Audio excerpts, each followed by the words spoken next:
Good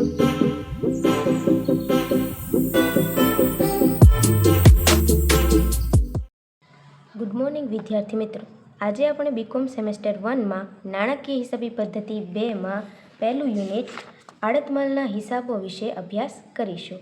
હવે આડત એટલે શું, આડત માલ એટલે શું, આડત માલ ખાતામાં કેવા કેવા પ્રકારની એન્ટ્રી આવે છે જે પાછલા વર્ષના યુનિવર્સિટીના એક્ઝામમાં કમ્પલસરી પૂછાય જ છે, એનો આપણે આજે અભ્યાસ કરીશું. હવે વિદ્યાર્થી મિત્રો, આડત એટલે શું અને આડત માલ એટલે શું તે આપણે એક ઉદાહરણ દ્વારા સમજીશું. ધારો કે મિસ્ટર એ છે તે ટીવીનો ધંધો કરે છે જે અમદાવાદમાં સ્થિત છે, એટલે મિસ્ટર એ છે એ માલધાણી ગણાશે. હવે તેને તેવો વિચાર આવ્યો કે પોતાનો જે ટીવીનો ધંધો છે તે અમદાવાદ સિવાય બીજા ઘણા બધા જિલ્લામાં પણ તેનું વેચાણ થાય. તો મિસ્ટર એ મિસ્ટર બીને કે જે ફ્રીજનો ધંધો કરે છે, જે રાજકોટમાં સ્થિત છે, તેની સાથે ડીલ નક્કી કરે છે કે તમે તમારા ફ્રીજનો જે શોરૂમ છે તેમાં ફ્રીજની સાથે સાથે અમારું ટીવી પણ વેચાણમાં મૂકો. જેટલા ટીવીનું વેચાણ કરશો તેના બદલામાં અમે તમને કમિશન આપશું. હવે જે કમિશન છે તેને કહેવામાં આવે છે આડત, અને કમિશન ઉપર જે માલ મોકલવામાં આવે છે તેને કહેવામાં આવે છે આડત માલ. એટલે માલધાણીએ મોકલેલ આડત માલ તે આડત માલ ખાતાની ઉધાર બાજુ આવશે, બરાબર. આડત માલ ખાતાની ઉધાર બાજુ દરેક પ્રકારના ખર્ચા ઉમેરવામાં આવશે. જે બધા જ પ્રકારની એન્ટ્રી વિશે આપણે વિગતવાર ચર્ચા કરીએ. જ્યારે માલધાણી મિસ્ટર એ મિસ્ટર બીને માલ પહોંચાડે છે ત્યારે તેને ઘણા બધા પ્રકારના ખર્ચ થાય છે. ધારો કે માલધાણી એ 100 ટીવી ₹1000ના ભાવે મિસ્ટર બીને મોકલે છે, બરાબર. ત્યારે માલધાણી ઘણા બધા પ્રકારના ખર્ચા કરે છે, જેમ કે મજૂરી, ગાડી ભાડું, રેલવેનું, જકાત, વીમો. જ્યારે કોઈ પણ પ્રકારની ચોરી થાય અથવા માલ નુકસાન પામે, એક્સિડન્ટ થાય ત્યારે માલધાણી વસ્તુ ઉપર વીમો કરાવરાવે છે. હવે આ બધા જ પ્રકારના ખર્ચા માલધાણી પોતે ભોગવે છે. માલ મોકલનાર માલધાણી કહેવામાં આવે છે, અને માલ જે સ્વીકારે છે, જે કમિશન ઉપર માલનું વેચાણ કરે છે, તેને કહેવામાં આવે છે આડતીઓ. જેમ માલધાણીના ઘણા બધા પ્રકારના ખર્ચા છે તેમ આડતિયાના પણ ઘણા બધા પ્રકારના ખર્ચા છે, જે હાલમાં તો આડતીઓ જ કરશે, એટલે કે મિસ્ટર બી જ કરશે, પરંતુ તેનું વળતર પણ ચૂકવશે માલધાણી. જેમ કે જાહેરાત ખર્ચ, પગાર, ગોડાઉન ભાડું,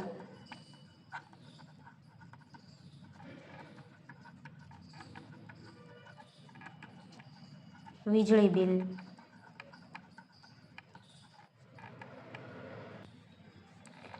માલ છોડાવવાનો ખર્ચ,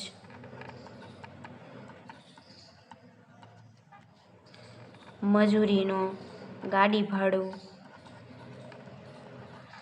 જે માલ છોડાવવાનો ખર્ચ, મજૂરીનો ખર્ચ અને ગાડી ભાડું ખર્ચ, આવા બધા ખર્ચા જે છે તે વારંવાર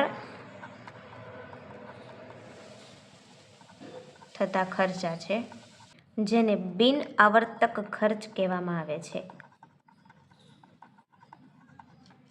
વિદ્યાર્થી મિત્રો, આ ખૂબ જ મહત્વનો ટોપિક છે, બિન આવર્તક ખર્ચ અને આવર્તક ખર્ચ. જે ગોડાઉનની બહાર થયેલા ખર્ચા છે, જે વારંવાર થતા ખર્ચા છે, તેને બિન આવર્તક ખર્ચ કહેવામાં આવે છે, અને જે ગોડાઉનમાં રહેલ અને એક જ વાર કરવામાં આવે છે તેને આવર્તક ખર્ચ કહેવામાં આવે છે. શા માટે બિન આવર્તક ખર્ચ અને આવર્તક ખર્ચનો તફાવત જણાવું છું, કારણ કે જ્યારે આપણે આગળ મહત્વનો ટોપિક આવશે એક આખર સ્ટોક માલનો, ત્યારે તેમાં બિન આવર્તક ખર્ચ પ્લસ કરવામાં આવે છે, ત્યારબાદ તેની ગણતરી કરવામાં આવે છે. આ દરેક પ્રકારની એન્ટ્રી આપણે આડત માલ ખાતામાં દર્શાવી દઈએ. હવે રોકડ ખાતે માલધાણીના ખર્ચા જે તાત્કાલિક રોકડા ચૂકવી દેવામાં આવે છે, જેમ કે મજૂરી, ગાડા ભાડું, રેલવેનું જકાત, વીમો, તે દરેક આડત માલ ખાતાની ઉધાર બાજુ દર્શાવવામાં આવે છે. જે આડતિયાના ખર્ચા છે તે આડત માલ ખાતાની ઉધાર બાજુ દર્શાવવામાં આવે છે. માલ છોડાવવાનો ખર્ચ, મજૂરી, ગાડા ભાડું, જાહેરાત, પગાર અને વીજળી ખર્ચ. માલ છોડાવવાનો ખર્ચ, મજૂરી અને ગાડા ભાડું એ 3 બિન આવર્તક ખર્ચા છે. કેવા?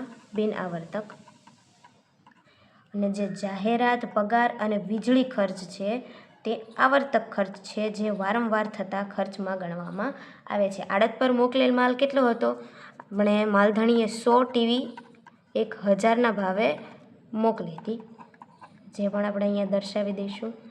મજૂરી 500, ગાડા ભાડું 1000, રેલવેનું 500, જકાત 500, વીમો 500. માલધાણીના જે ખર્ચા છે તે દરેક કેવા પ્રકારના ખર્ચ ગણાશે? બિન આવર્તક ખર્ચ. તેનો કુલ ટોટલ આપણે 12 દર્શાવી દઈશું.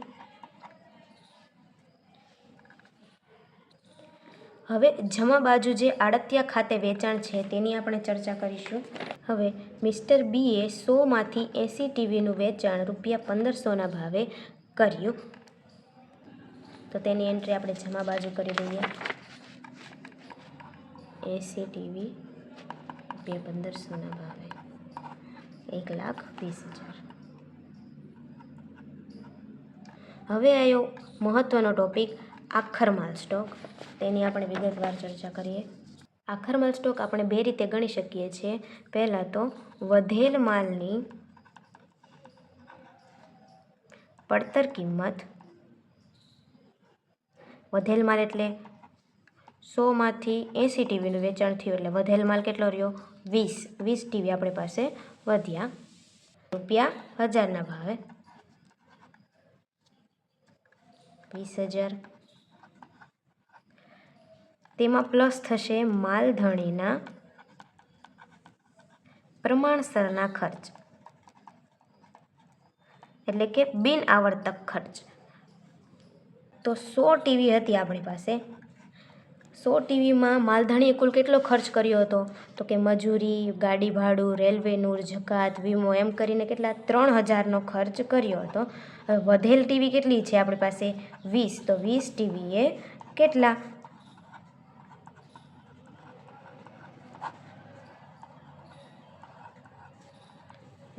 એટલે માલધાણીનો પ્રમાણસરનો ખર્ચ કેટલો ગણાશે? ₹600. પ્લસ થશે આડતિયાના એટલે કે મિસ્ટર બીના પ્રમાણસર ખર્ચ. અહીં ઘણા બધા વિદ્યાર્થીઓ કન્ફ્યુઝ થાય છે અને આડતિયાના જેટલા પણ ખર્ચા છે, આવર્તક ખર્ચ અને બિન આવર્તક ખર્ચ, તે બધા જ ખર્ચનો ઉમેરો કરી નાખે છે. પરંતુ જેમ 100 ટીવી, હવે કુલ ખર્ચો કેટલો હતો? તો માલ છોડાવવાનો ખર્ચ, મજૂરી, ગાડા ભાડું, જાહેરાત, પગાર, વીજળી ખર્ચ, તેમાંથી જે બિન આવર્તક ખર્ચ છે તેનો અહીં સમાવેશ કરવામાં આવે છે. જે આવર્તક ખર્ચ છે, જે જાહેરાત, પગાર, વીજળી, તેનો ઉમેરો કરવામાં આવતો નથી. એટલે કેટલા છે? એટલે 100 ટીવીએ ₹1500 ખર્ચ, તો વધેલ 20 ટીવીએ કેટલા?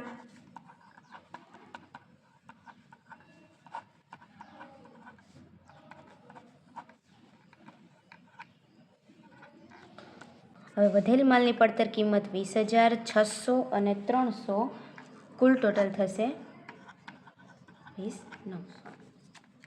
આ આપણો મળ્યો આખર માલ સ્ટોક, જેને આપણે આડત માલ ખાતાની જમા બાજુ દર્શાવી દઈશું. આ વિડીયોમાં આપણે આડત માલ એટલે શું, આડત એટલે શું, માલધણી, આવર્તક ખર્ચા, બિન આવર્તક ખર્ચા, આખર માલ સ્ટોક અને આડત માલ ખાતામાં જે મહત્ત્વની એન્ટ્રીઓ છે તેના વિશે આપણે વિગતવાર ચર્ચા કરીએ. આગળના વિડીયોમાં આપણે આડત માલ ખાતાનો સંપૂર્ણ નમૂનો અને બીજા ઘણા બધા મહત્ત્વના ટોપિક વિશે ચર્ચા કરીશું. અમારા વિડીયોને લાઈક કરો અને ચેનલને સબસ્ક્રાઈબ કરો. Thank you.